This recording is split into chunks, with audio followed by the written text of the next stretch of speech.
L'histoire commence par l'annonce de la disparition d'un chat, Honey. La rumeur continue que personne n'a vu Honey jusqu'au jeudi matin où Miss Colette Piscine fait une embardée pour éviter Honey. Elle explique ensuite le nom de la ville, Pontypool. Nous voyons ensuite Grant dans sa voiture, sous une forte chute de neige. Il se dispute au téléphone avec Rick, son agent, au sujet du travail. Agacé, il finit par dire à son interlocuteur qu'il a été licencié avant de jeter son téléphone portable sur le siège passager à côté de lui. Le téléphone se remet à sonner et il se gare sur le côté pour prendre l'appel. Une femme tape de la paume de la main sur la vitre du passager et continue à marmonner du sang avant de disparaître dans la nuit. Il poursuit sa route, arrive à la station de radio et se gare à l'emplacement réservé. Laurel Ann l'accueille. Grant lui demande de rechercher toutes les informations possibles sur les appels au 911, y compris le nombre d'appels passés en 24 heures et le nombre de raccrochages, avant d'annoncer qu'ils vont faire de la radio. Grant prend l'antenne et présente sa productrice, Sydney, et son assistante technique, Laurel Ann. Après quelques plaisanteries entre les trois, il passe à Ken, leur reporter sur le terrain.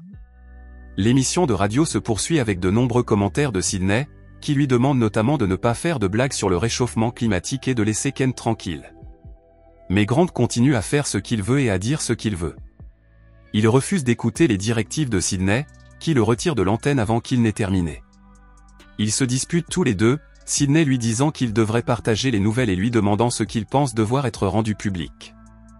Il lui répond qu'il essaie juste d'énerver les gens parce que c'est comme ça qu'on fait, car un auditeur énervé est un auditeur intelligent. Elle poursuit en lui disant que s'il continue ainsi, il embarrassera et aliénera son public. Finalement, Grant est sur le point de raconter l'histoire de cette femme étrange qui se rendait au travail. Il demande à ses auditeurs ce qu'il aurait dû faire. Aurait-elle dû appeler le 911 ou ne rien faire? Laurel Ann informe Sydney qu'une prise d'otage est en cours au fiche à chuter. Mais comme il n'y a encore rien sur le net, elle obtient l'information directement de la radio de la police. Grant interrompt son appel pour lui faire part de la situation. Sydney lui demande de laisser tomber, car les policiers sont probablement ivres, la saison de la pêche sur glace étant terminée.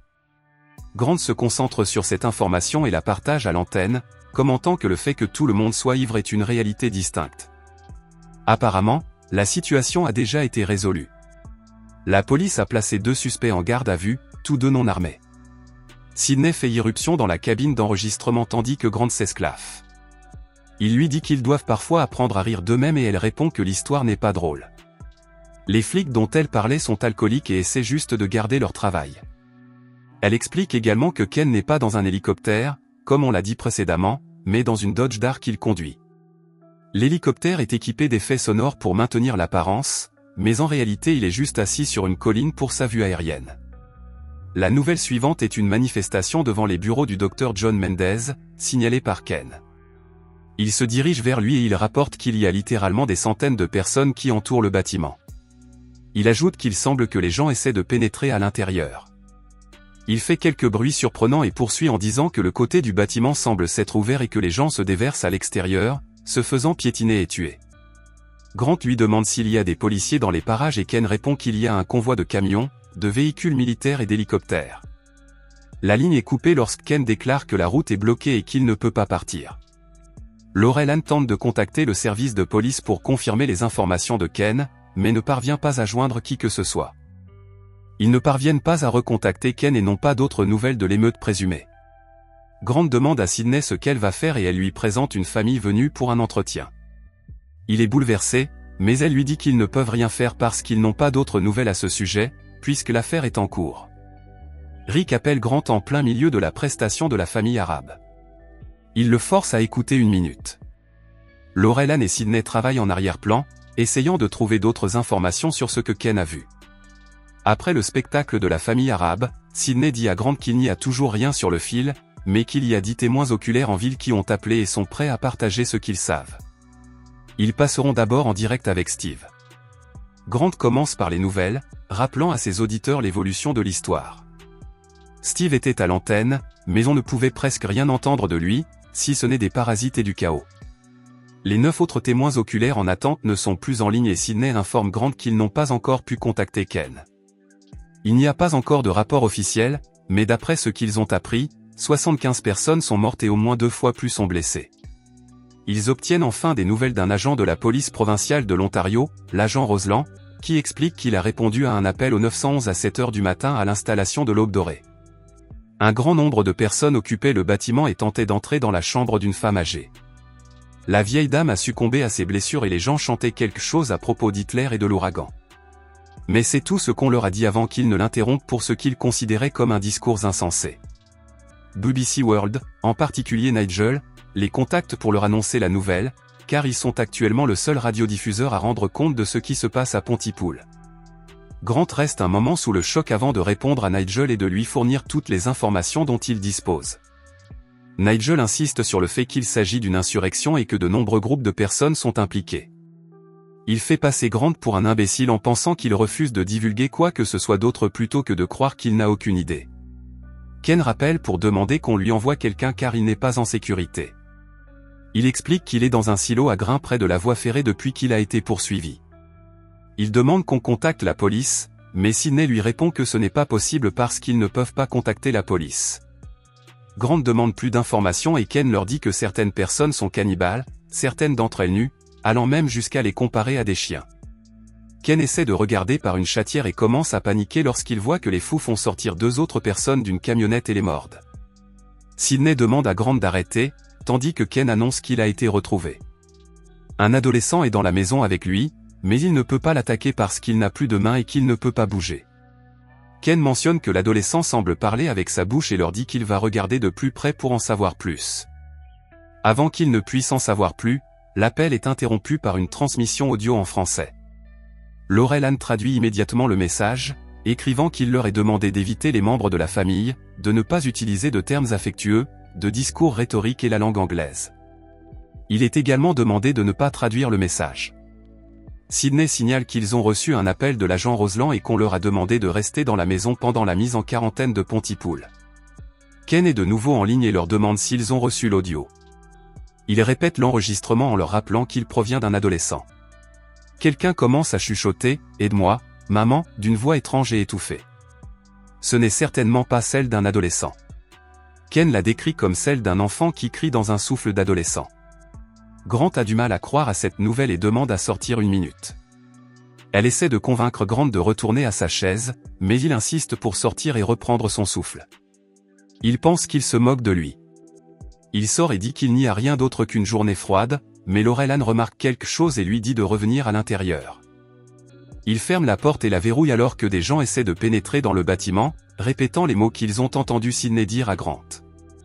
Pendant qu'il parle, Laurel Ann se met soudain à répéter le mot « disparu ». Cela n'a aucun sens.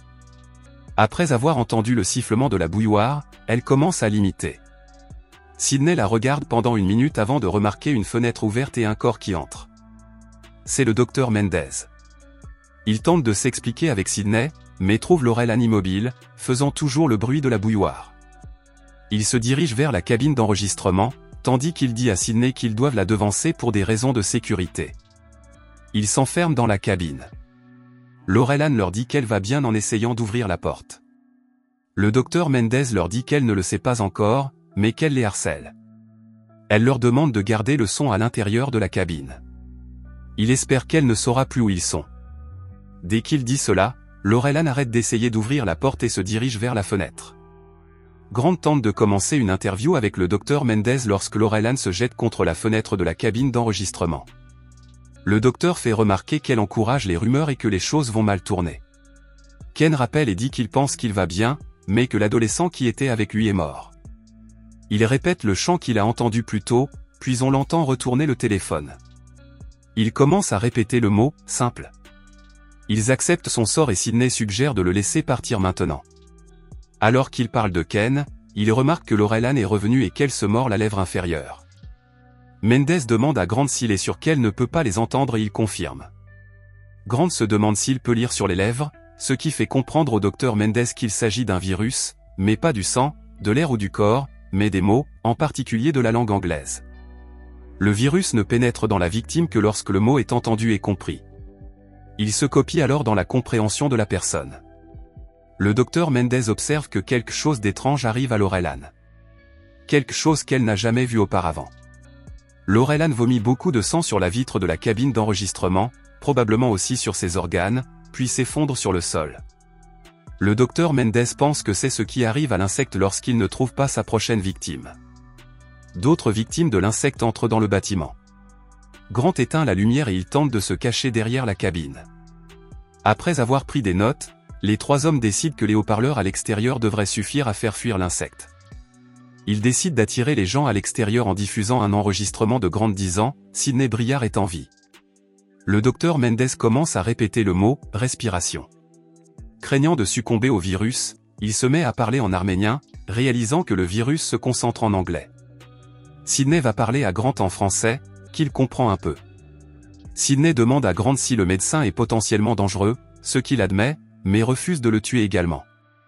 Alors qu'ils discutent de leur prochaine action, l'électricité se coupe et l'hymne canadien commence à jouer à la radio, ce qui ramène les victimes infectées à l'intérieur.